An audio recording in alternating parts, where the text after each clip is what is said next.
Vincent Torino had built his life like a fortress, methodical, calculated, and impenetrable.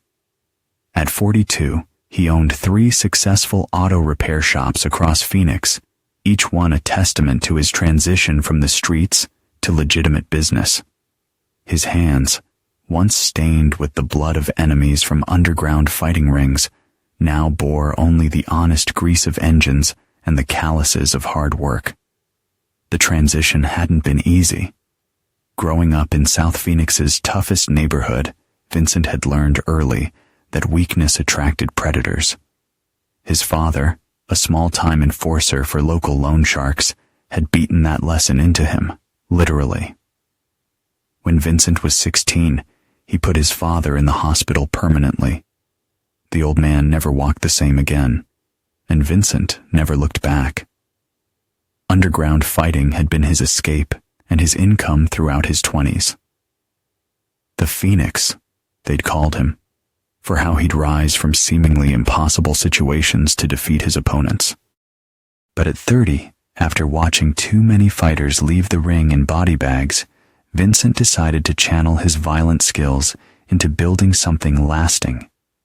His wife, Linda Torino, had been the catalyst for that change. She was a beautiful blonde with emerald eyes and a nursing degree. She patched him up after a particularly brutal fight 7 years ago. Their courtship had been a whirlwind. Linda was everything soft where he was hard, everything gentle where he was fierce. She'd convinced him he could be more than just a weapon. Their son, Tommy, now 15, had cemented Vincent's desire for legitimacy. Tommy was Vincent's pride, smart, athletic, and showing none of his father's violent tendencies.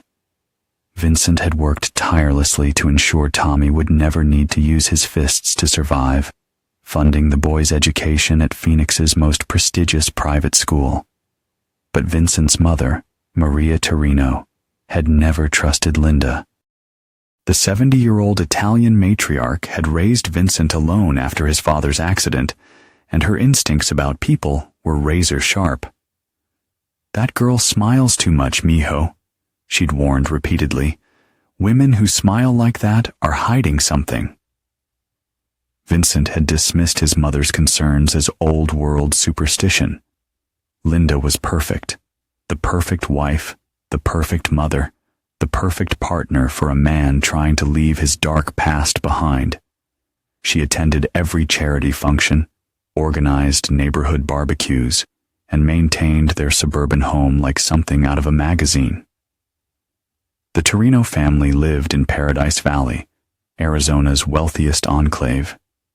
Their sprawling ranch-style home sat on 2 acres, complete with a pool, tennis court, and Vincent's pride, a fully equipped basement workshop where he restored classic cars. Linda had insisted on the basement when they built the house, claiming she wanted Vincent to have his own space away from the business.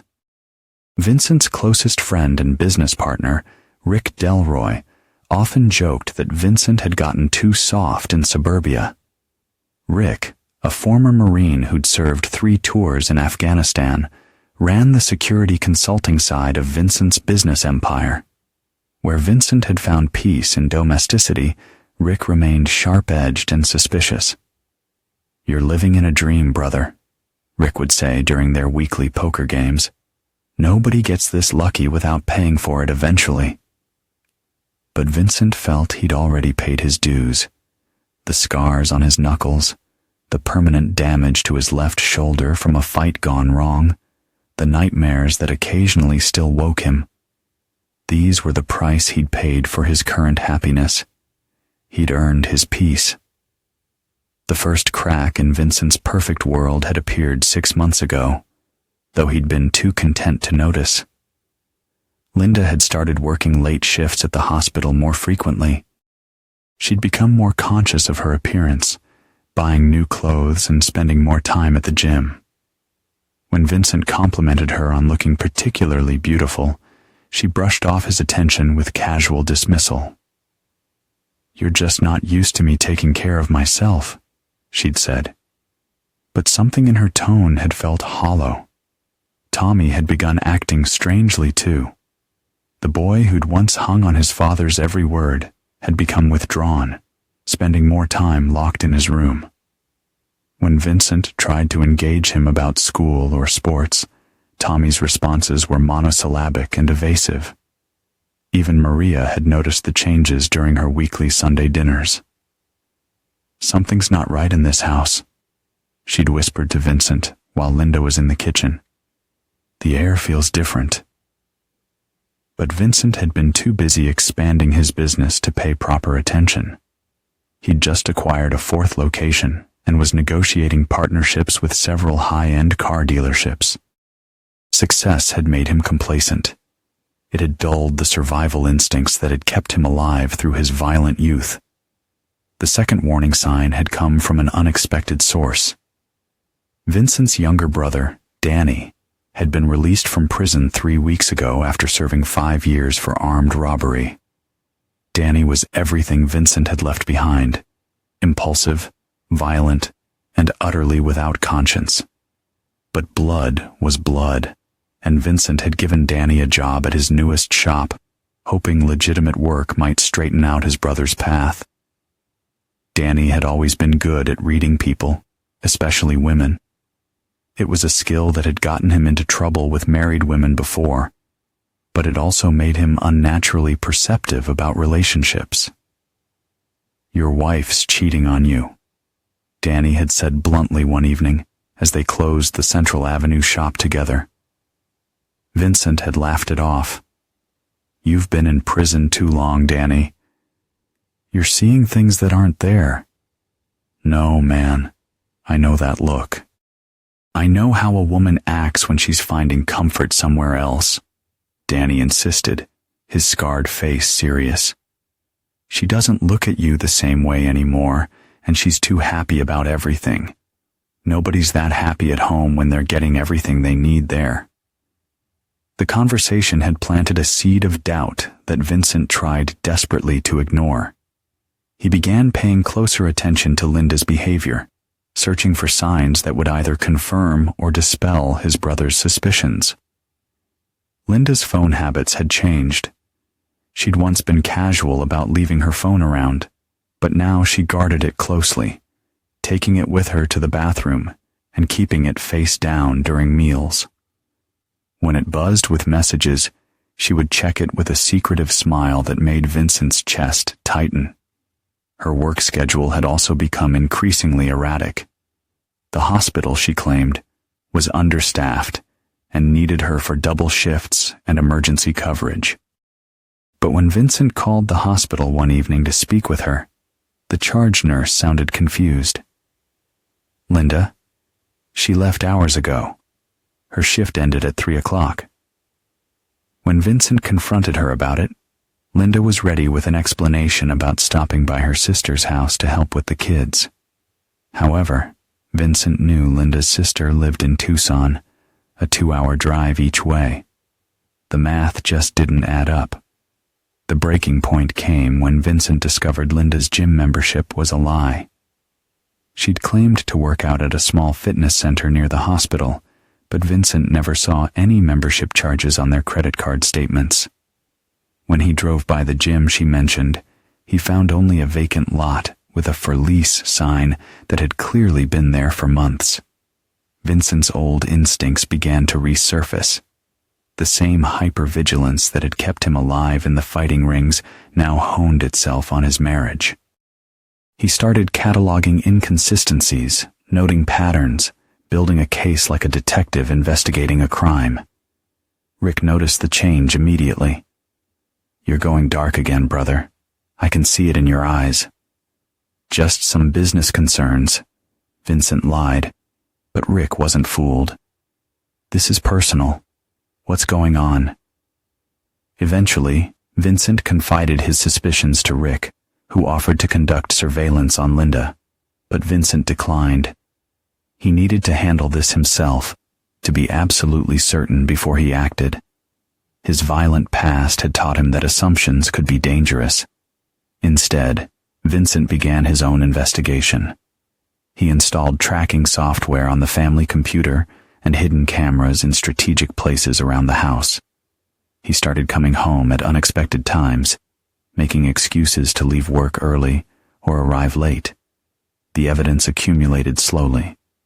Linda's internet history showed regular visits to discreet dating sites and hotels in Scottsdale.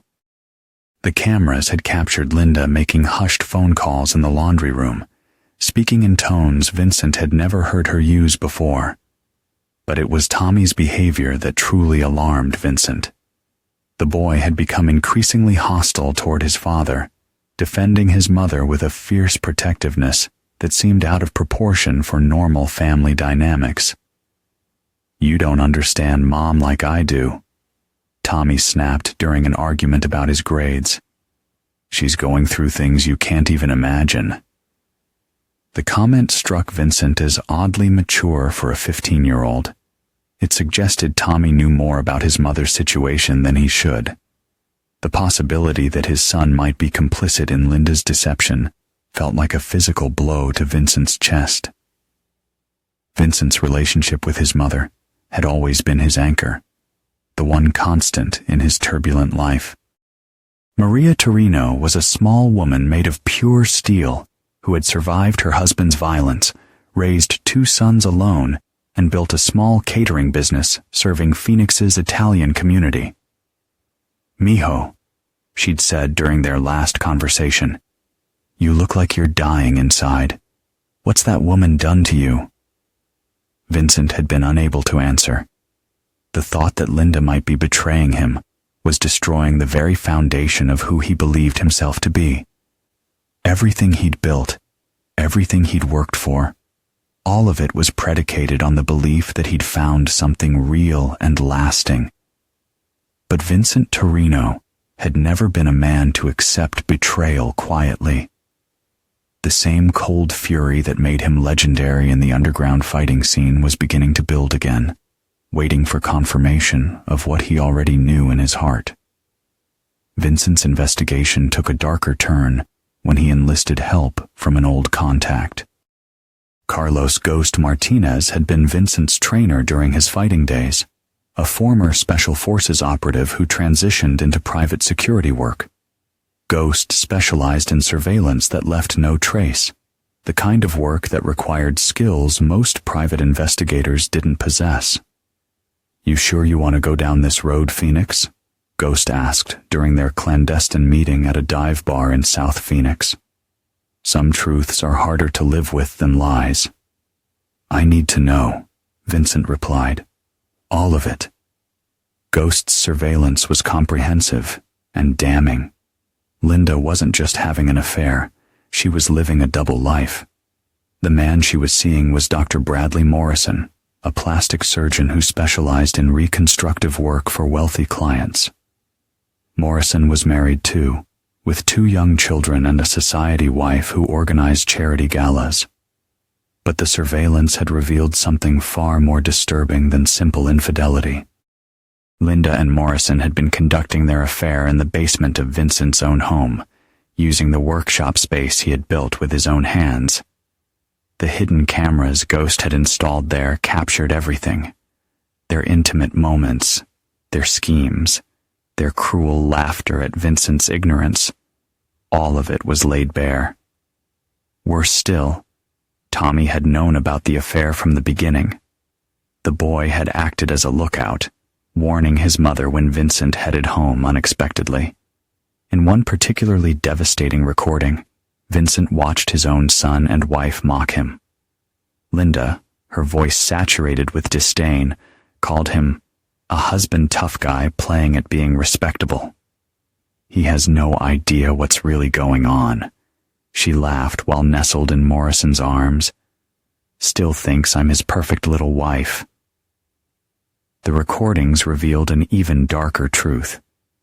Morrison was pushing Linda to divorce Vincent and go after half of everything in the settlement.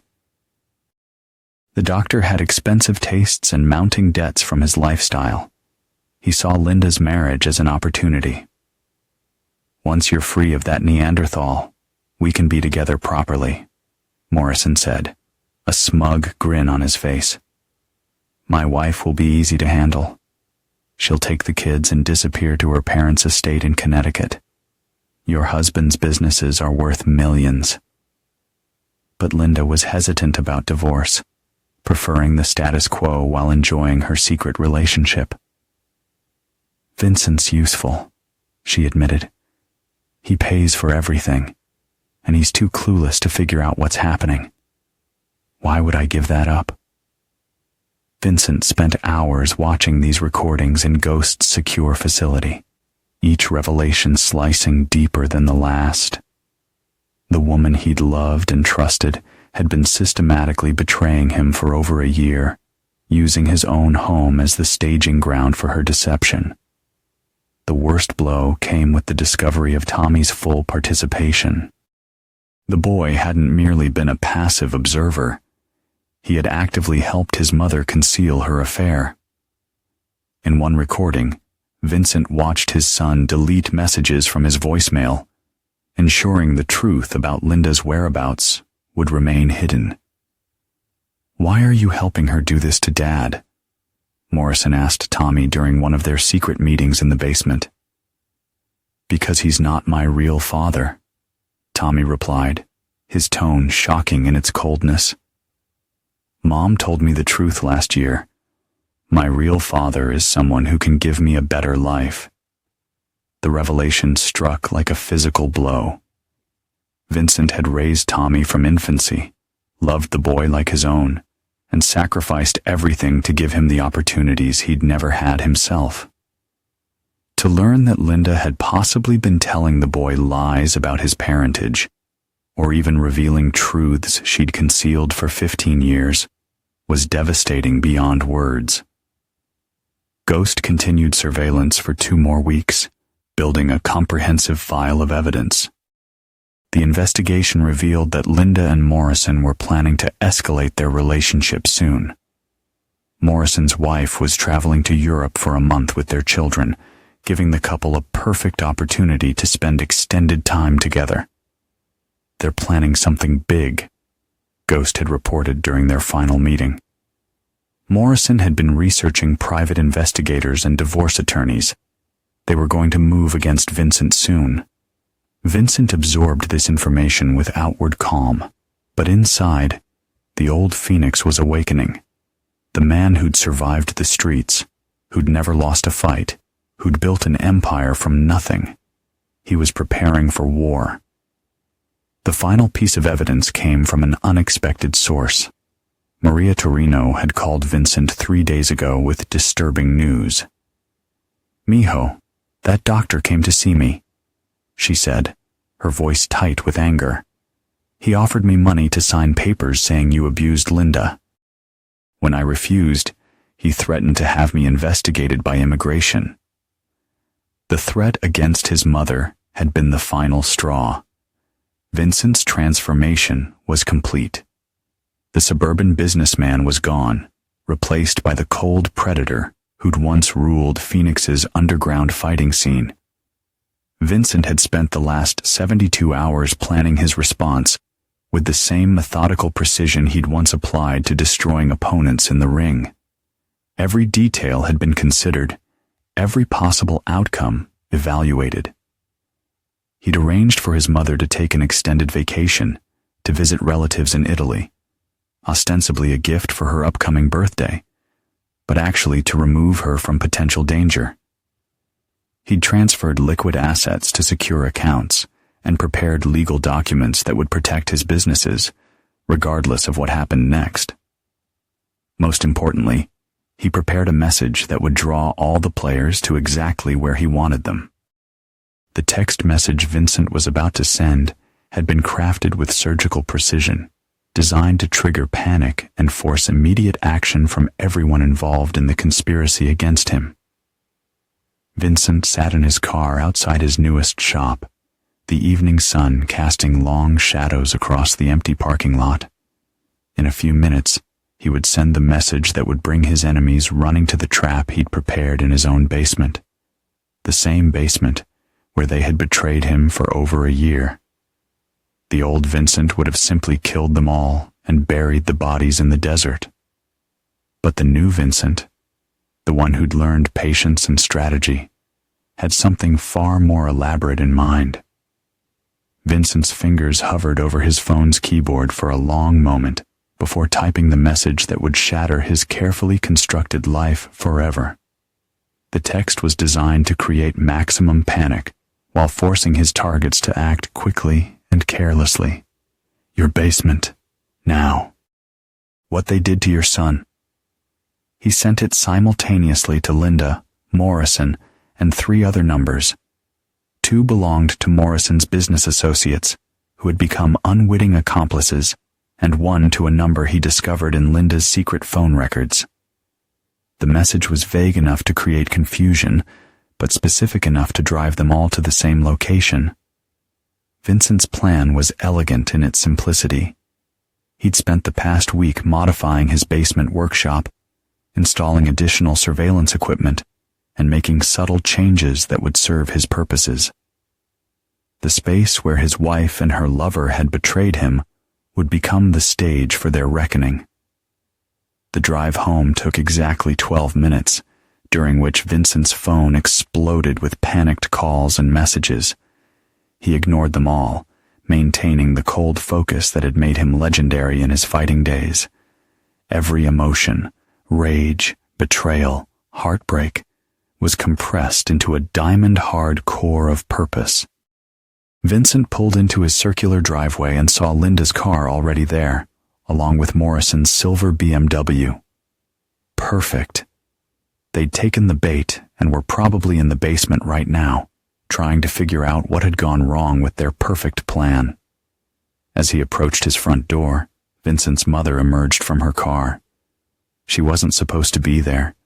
He'd sent her to stay with her sister across town. But Maria Torino had always been impossible to control when she sensed danger to her family. "Mijo, what's happening?" she demanded, her weathered face creased with worry. "Linda called me screaming about Tommy. She said something terrible happened." Vincent felt the first crack in his emotional armor. His mother's presence complicated everything, but there was no time to get her to safety now. The game was already in motion. "Ma, you need to stay outside," he said firmly. "No matter what you hear, don't come in."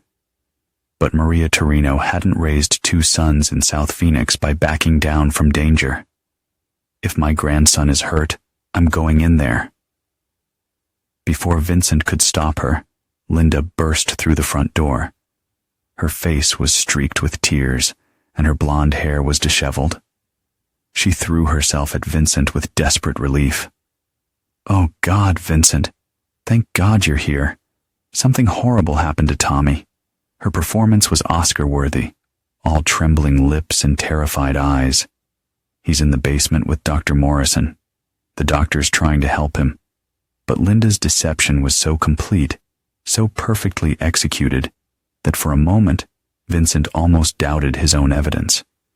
This was the woman he'd fallen in love with, vulnerable, caring, desperate to protect their son. But the recordings Ghost had shown him played in his mind like a soundtrack of betrayal. "Honey, you can't." Linda grabbed his arm as he moved toward the house. It's inhuman." Vincent looked into his wife's emerald eyes and saw the truth beneath her tears. She was terrified, but not for Tommy. She was terrified because their secret was about to be exposed, because the comfortable life she'd been living at his expense was about to end. "Where is Tommy?" Vincent demanded, his voice carrying the edge that had once made grown men back down in the fighting rings. Linda's mask slipped for just an instant, revealing the calculating woman beneath. He's downstairs. Dr. Morrison is with him. Vincent, please. You have to trust me on this." But Vincent was done trusting. He pushed past Linda with enough force to send her stumbling backward, ignoring her screams of protest. His mother followed close behind, her small fists clenched with determination. The basement stairs had never seemed longer, Each step down brought Vincent closer to a confrontation that would define the rest of his life. Behind him, he could hear Linda's frantic whispers into her phone, probably warning Morrison that Vincent was coming. The basement workshop that Vincent had built with his own hands stretched out before him like a crime scene. His tool benches, his restored car projects, his carefully organized equipment. All of it now felt contaminated by the betrayal that had taken place here. Dr. Bradley Morrison stood near the far wall, looking remarkably composed for a man caught in the act of trying to destroy someone's life. He was younger than Vincent had expected, maybe 35, with the kind of soft handsomeness that came from a life without real consequences. His expensive suit was perfectly pressed, his silver hair artfully styled. Tommy sat on a workbench, his head in his hands, looking smaller and younger than his 15 years. When he saw Vincent, his face crumpled with what looked like genuine distress. "Dad, I'm sorry," the boy whispered. "I'm so sorry for everything." Vincent felt his heart crack at the words. Despite everything he'd learned, despite the recordings and the evidence, seeing his son's pain was almost unbearable. The boy he'd raised, the child he'd loved as his own, was suffering, and Vincent was about to make it worse. Morrison stepped forward with the confidence of a man accustomed to controlling situations. "Vincent, I know this looks bad, but I can explain everything. Tommy came to me because he was in trouble. He needed medical attention that he was afraid to tell you about." The lie was smooth, practiced, delivered with the kind of authority that worked on people who weren't expecting deception. But Vincent had spent years reading his opponents, learning to see through feints and misdirection. "What kind of trouble?" Vincent asked, his voice deceptively calm. Morrison hesitated for just a fraction of a second, long enough for Vincent to know he was improvising. "He's been hurting himself, Vincent. Linda and I have been trying to help him without making things worse." Behind Vincent, his mother made a sound of disgust. Maria Torino's instincts about people were rarely wrong, and she was looking at Morrison like she'd found something unpleasant on her shoe. "Show me," Vincent said simply. "What?" "Show me where he's been harmed. Show me the medical evidence." Tommy looked up at that, his eyes wide with panic. The boy was clearly trapped between the lies he'd been told to say and some deeper truth he couldn't voice. "Dad, please," Tommy whispered. "You don't understand. Everything's complicated." Vincent knelt in front of his son, taking the boy's hands in his own scarred fingers. "Tommy, I need you to tell me the truth right now. Whatever it is, whatever you've done, I need to hear it from you." The boy's face crumpled, and for a moment, he looked like the child Vincent remembered.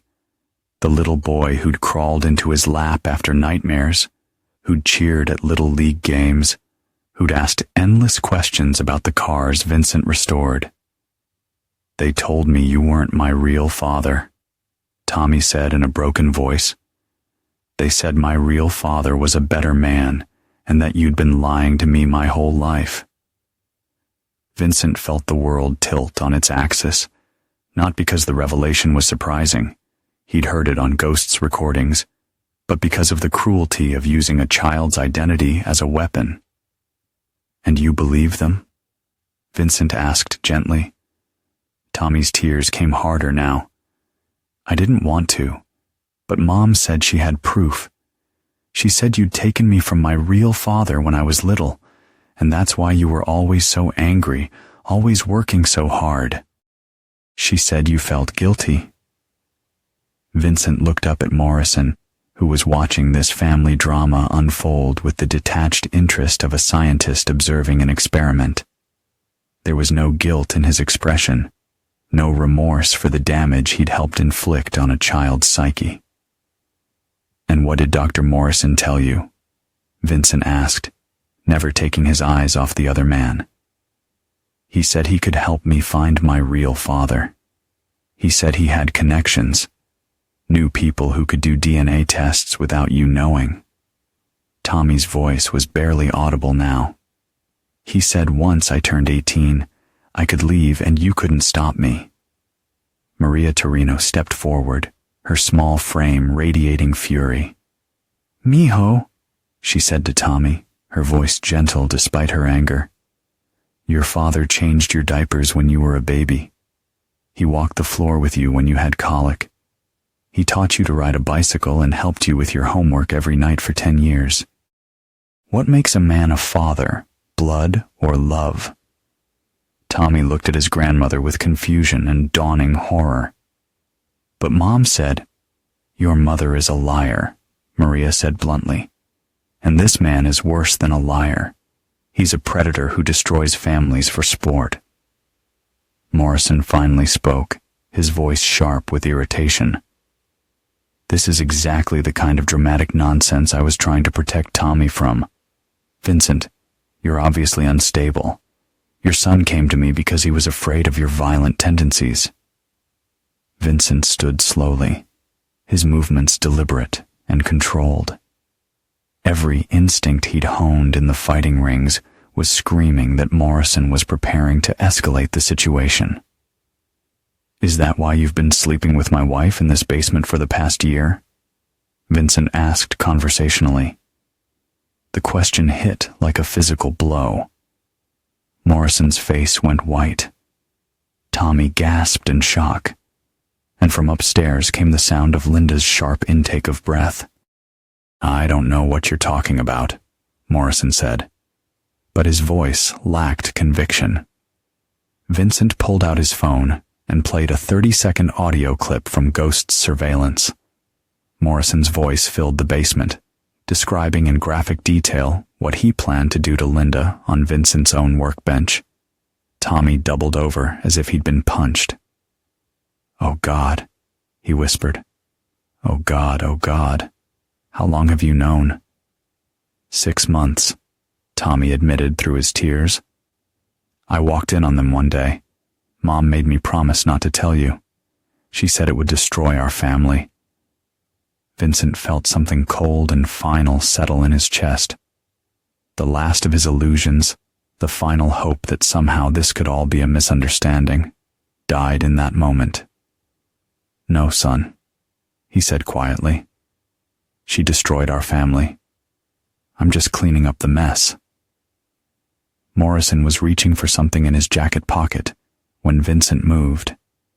20 years of fighting experience compressed into a single fluid motion. Vincent's hand shot out and grabbed Morrison's wrist with crushing force.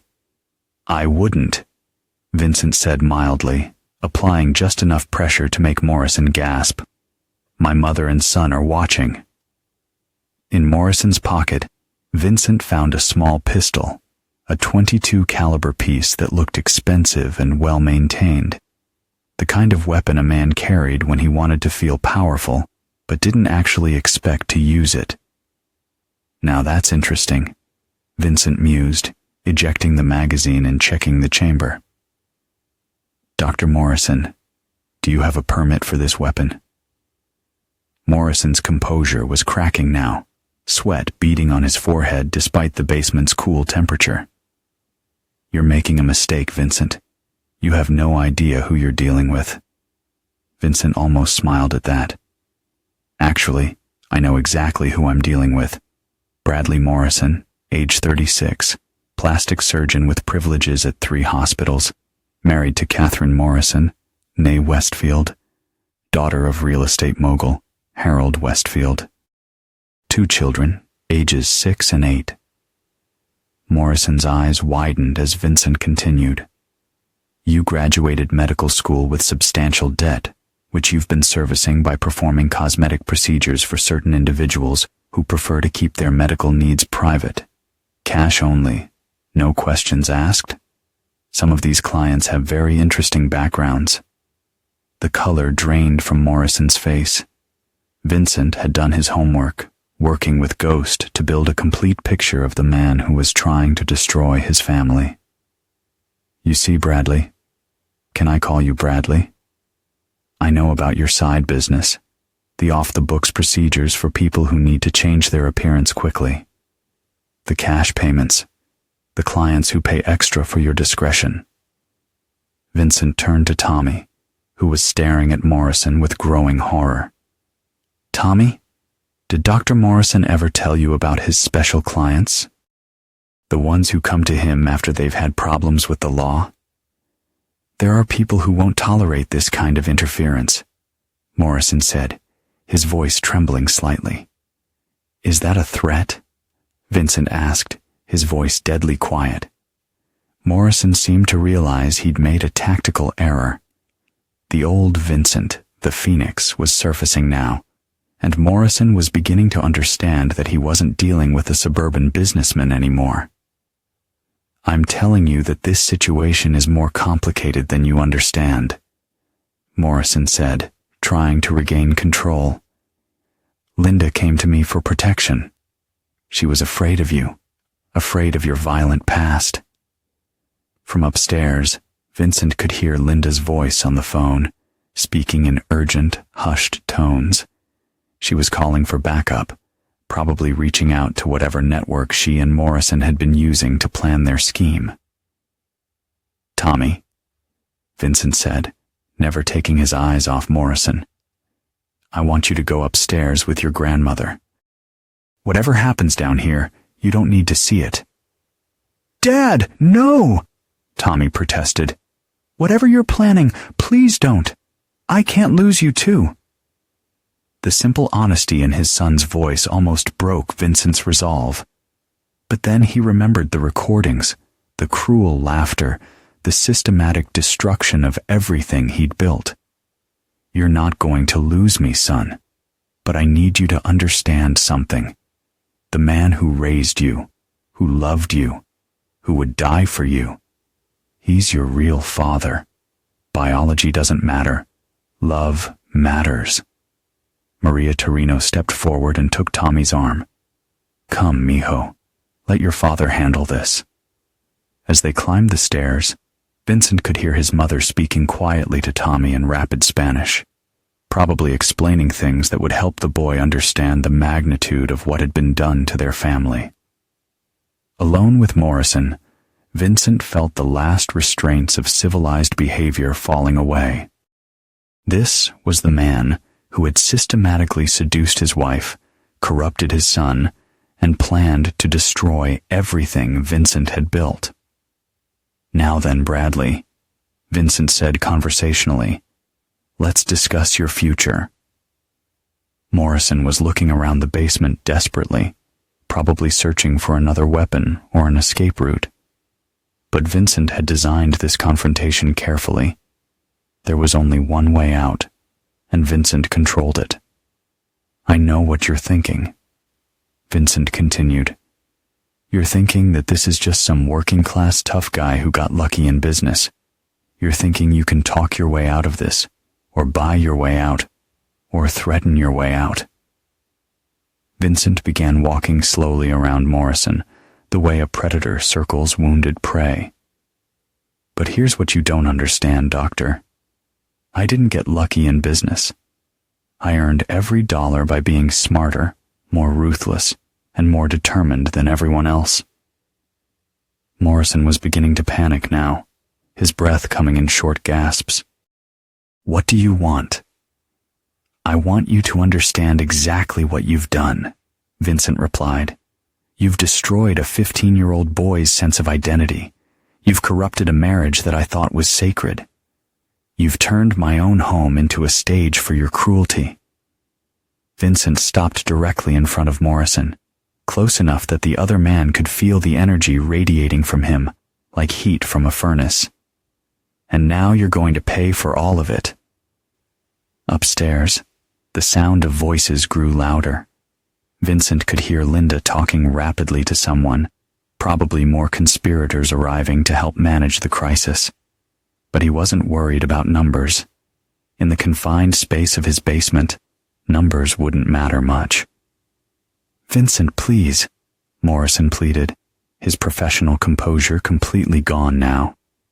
"We can work this out. I can disappear.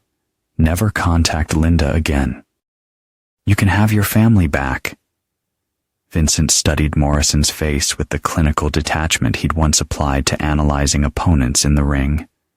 Fear was useful. It made people sloppy, made them reveal things they'd rather keep hidden. "Tell me about the others," Vincent said coldly. "What others?"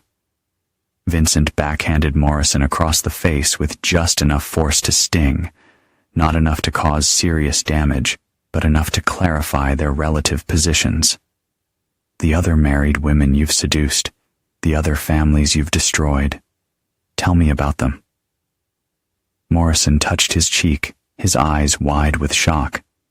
Nobody had ever hit him before. That much was obvious from his reaction. "I don't know what you're talking about," he stammered. Vincent hit him again, harder this time. Morrison stumbled backward, blood trickling from his split lip. "Ghost found 4 other women, Bradley. 4 other marriages you've systematically destroyed over the past 3 years. All of them followed the same pattern. You seduced the wife, corrupted the children, and planned to take half of everything in the divorce." Morrison's face crumpled as he realized the scope of Vincent's investigation. How did I find out?" Vincent finished. "I hired professionals, Bradley. Real professionals, not the amateurs you've been working with."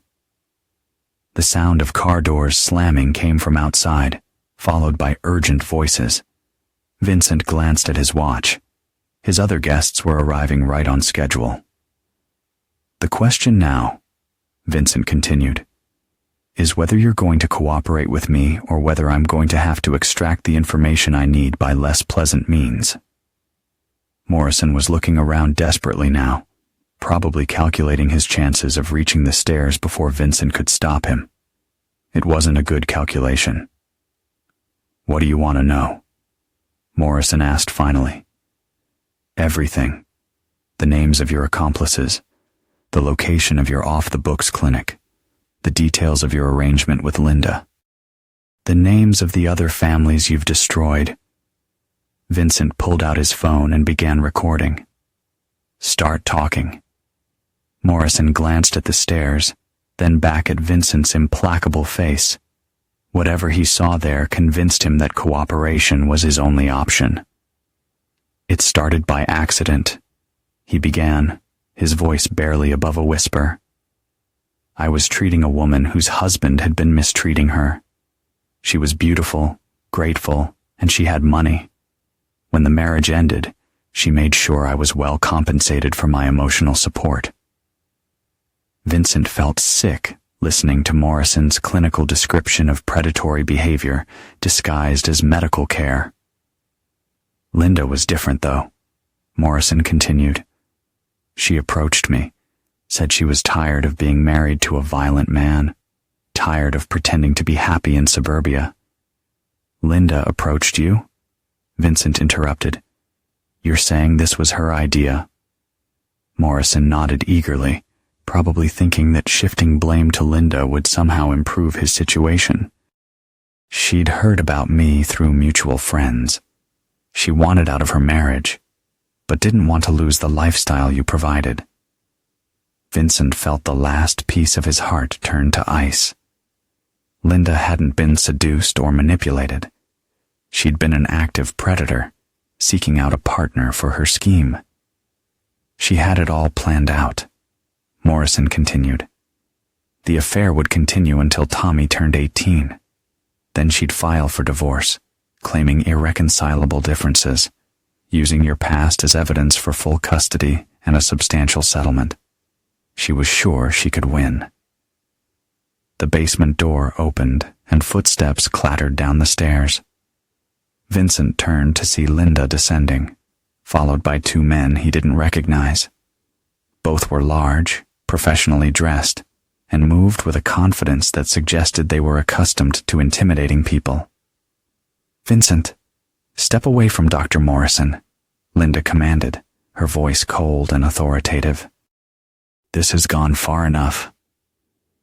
Vincent looked at his wife, really looked at her, and saw a stranger.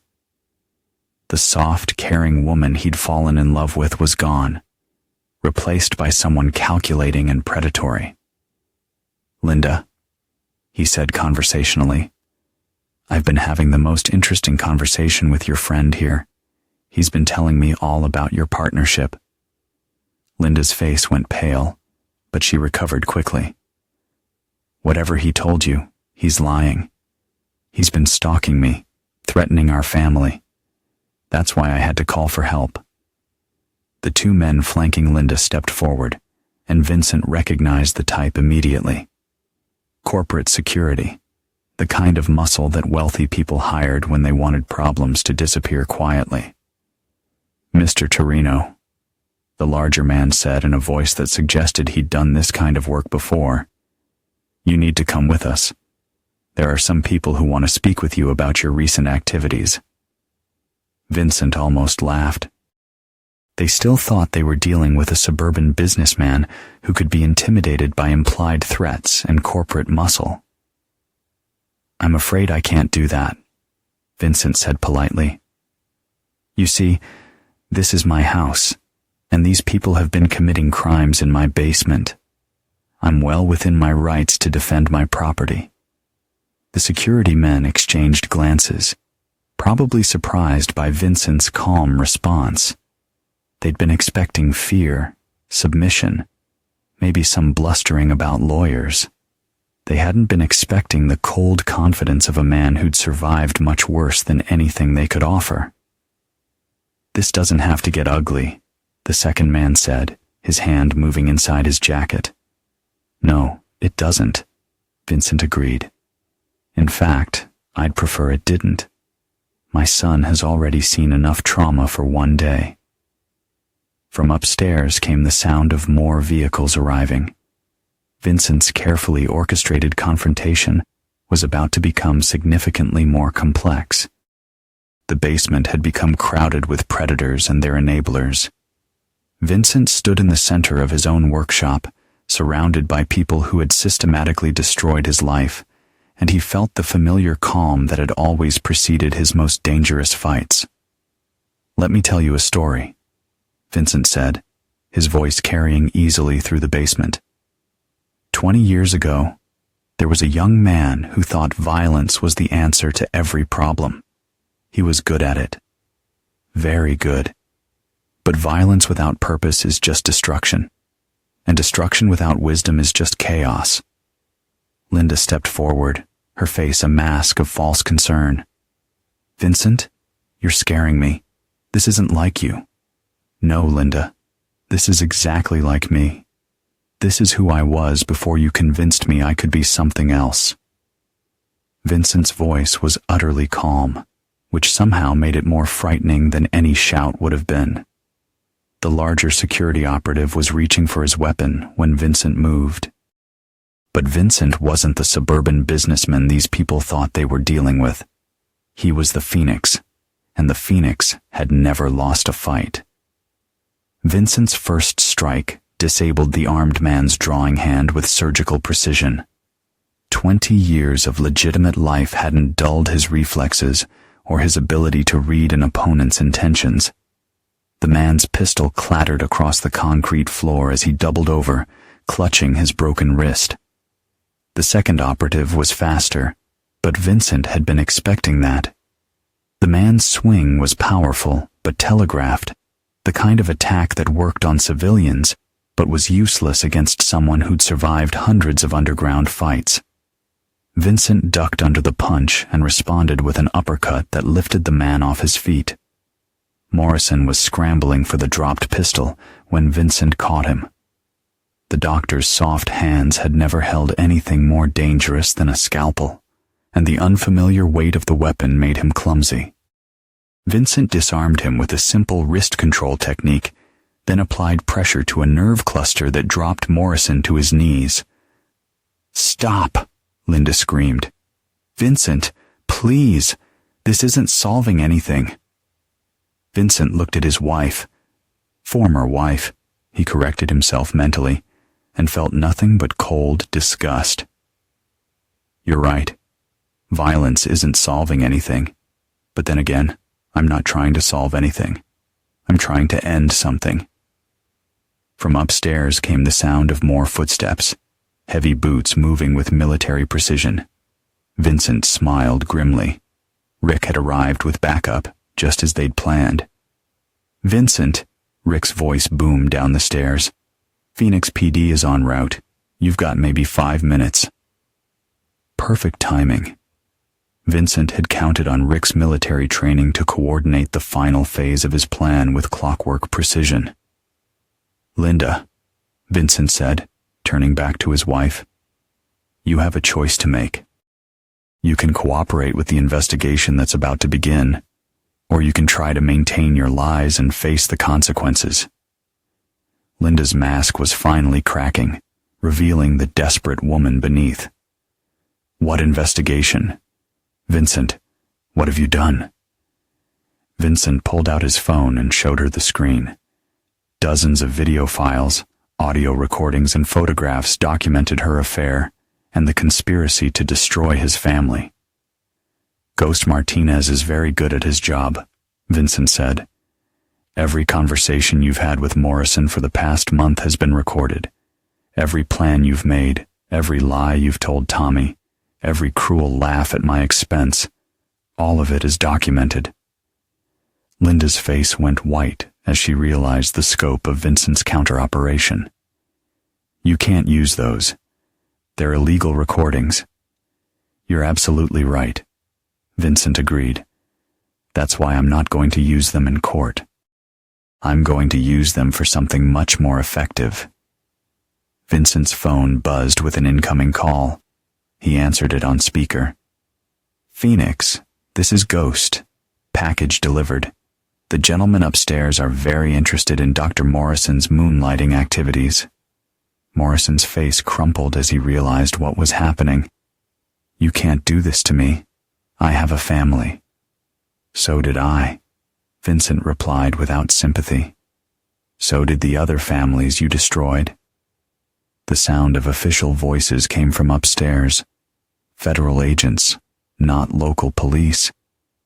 Vincent had been very careful about which authorities he'd contacted with his evidence of Morrison's illegal activities. The DEA is particularly interested in your unlicensed procedures for cartel money launderers, Vincent continued conversationally. Apparently, helping criminals change their appearance to avoid prosecution is a federal offense. Who knew? Morrison was hyperventilating now, probably realizing that his comfortable life of seducing married women was about to end very abruptly.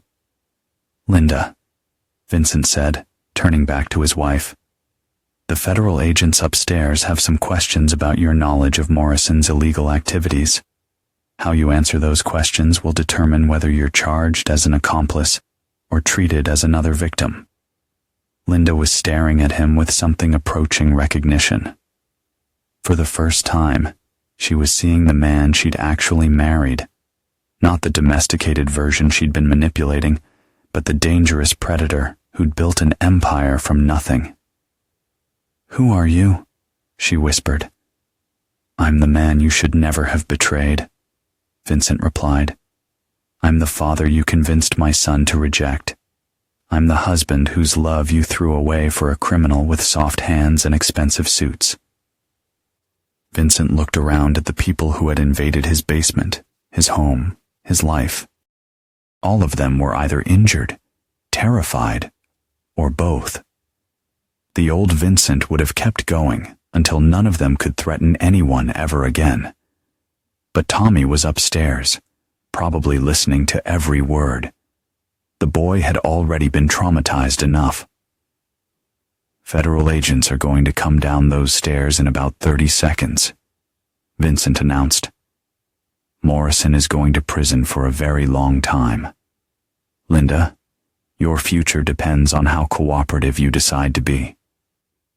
Vincent walked to the stairs, then turned back for one final look at the scene of his betrayal and triumph. "The phoenix always rises from the ashes," he said quietly. "But sometimes you have to burn everything down first." 6 months later, Vincent stood in the office of his newest auto shop, watching through the window as Tommy worked on a classic Mustang in the bay below. The boy had insisted on learning the business from the ground up, claiming he wanted to understand what his father had built. The legal proceedings had unfolded exactly as Vincent had planned. Morrison was serving a 15-year federal sentence for money laundering, tax evasion, and performing unlicensed medical procedures. His cooperation with federal investigators had implicated a network of corrupt doctors and their criminal clients, earning him protective custody and a cell in a medium security facility. Linda had avoided prison by providing testimony against Morrison and his associates, but the divorce settlement had been swift and merciless. Vincent's prenuptial agreement, insisted upon by his mother years earlier, had protected his business assets. Linda received exactly what she had brought to the marriage: nothing. The revelation about Tommy's parentage had turned out to be another lie. DNA testing confirmed what Vincent had known in his heart. Tommy was his biological son. Linda had fabricated the story about another father as part of her psychological manipulation, probably hoping to make Tommy more receptive to Morrison's influence. Tommy had struggled with guilt and confusion for months afterward, requiring therapy to process the betrayal by the two adults he had trusted most. But gradually, the boy had begun to heal, and their relationship had grown stronger than ever. "Dad," Tommy's voice came from the shop floor below. "This carburetor is giving me trouble. Can you take a look?" Vincent smiled and headed downstairs, working with his hands, teaching his son, building something real and lasting. This was what mattered: the violence, the revenge, the elaborate schemes. Those had been necessary to protect his family, but they weren't who he wanted to be. Rick Delroy looked up from the engine he was rebuilding, his scarred hands still steady despite his military injuries. "Kid's got good instincts," Rick said. "Give him a couple more years and he'll be better than both of us." Vincent nodded, watching Tommy's methodical approach to problem solving. The boy had inherited Vincent's analytical mind and Maria's patient temperament, a combination that would serve him well in life. "Any word from Linda?" Rick asked quietly. Vincent shook his head. Linda had moved to Portland after the divorce, supposedly to start over. She'd made no attempt to contact Tommy or maintain any relationship with her son. Her abandonment had hurt the boy initially, but he was beginning to understand that some people were simply incapable of genuine love. "She sends a birthday card every year," Vincent said. "Tommy throws them away without opening them." Maria Torino emerged from the office, carrying a tray of coffee and sandwiches for the workers. At 71, she was more energetic than most people half her age, and she'd become the unofficial grandmother to every employee at Vincent's shops. "Mijo," she said to Vincent, "that reporter called again. She wants to interview you about the Morrison case." Vincent grimaced. The Morrison investigation had uncovered a network of corruption that reached into several major hospitals and medical practices. The media had dubbed it the surgeon scheme, and several journalists had tried to get Vincent to tell his story. "Not interested," Vincent replied.